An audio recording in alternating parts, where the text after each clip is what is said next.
El régimen castrista ha dejado morir en huelgas de hambre al menos a 13 prisioneros políticos, quienes exigieron el respeto a sus derechos elementales. Las huelgas de hambre siempre son difíciles, pero no hay huelga de hambre más difícil que la que enfrenta un preso político en una cárcel comunista, ya sea en Cuba, en Venezuela, ya haya sido en la, por suerte, desaparecida Unión Soviética o en la China comunista. Allí sí es duro, allí sí es difícil. Ha muerto en prisión. En Cuba, más de una decena de presos políticos.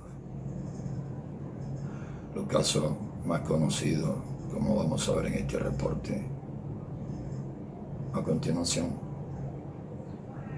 han sido el de Pedro Luis Boitel, líder estudiantil, y el de Orlando Zapata Tamayo. Un miembro de la UNPACU, Wilman Villar Mendoza, murió en huelga de hambre, después de más de 50 días en huelga de hambre, por la actitud criminal de la tiranía.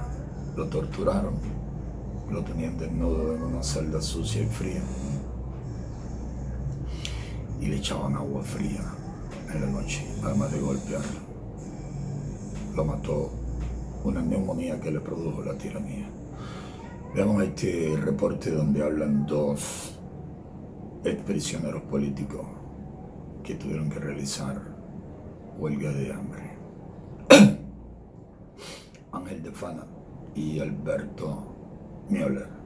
Luis Guardia entrevistó a dos luchadores anticastristas que describen qué pasa por sus mentes cuando están inmersos en ese túnel entre la vida y la muerte. La historia del presidio político cubano ha estado muy ligada a las huelgas de hambre, un último recurso que utilizan los presos para reclamar sus derechos. Ángel de Fana pasó 20 años en las cárceles castristas. En varias ocasiones tuvo que recurrir a la huelga de hambre.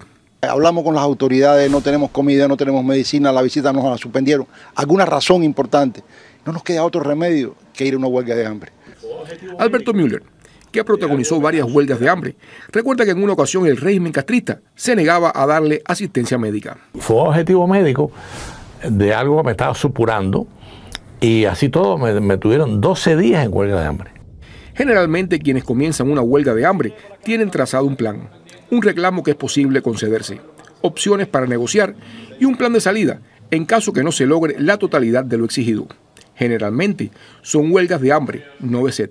Una huelga de hambre con agua, la protesta la puedes extender más allá en cuanto a días. Hay momentos donde tú tienes que negociar, pero tiene que haber una posición de las autoridades primero de acercarse a dialogar y segundo de resolverte algunas cosas. A veces tú dices, bueno, es suficiente lo que me han concedido y con esto depongo la huelga.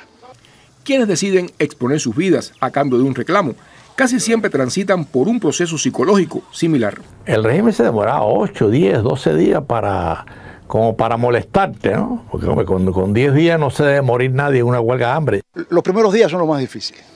Son los días en que tienes más hambre y son los días donde te sientes más débil incluso. Pero según van pasando los días se te quita el hambre y tienes algunas reacciones fisiológicas que son desagradables, el aliento, te sientes desvanecido en ocasiones, pero ya te da lo mismo. Ya lo mismo da 20 que 30 que 40. Sabes que te puedes morir, pero estás decidido a morirte. El régimen castrista ha dejado morir en huelgas de hambre al menos a 13 prisioneros políticos. Los casos más destacados han sido el del líder estudiantil Pedro Luis Boitel, que protagonizó 53 días en ayuno en 1972, y el de Orlando Zapata Tamayo en 2010, que murió tras 85 días sin probar alimentos. Luis Guardia, Martín Noticias.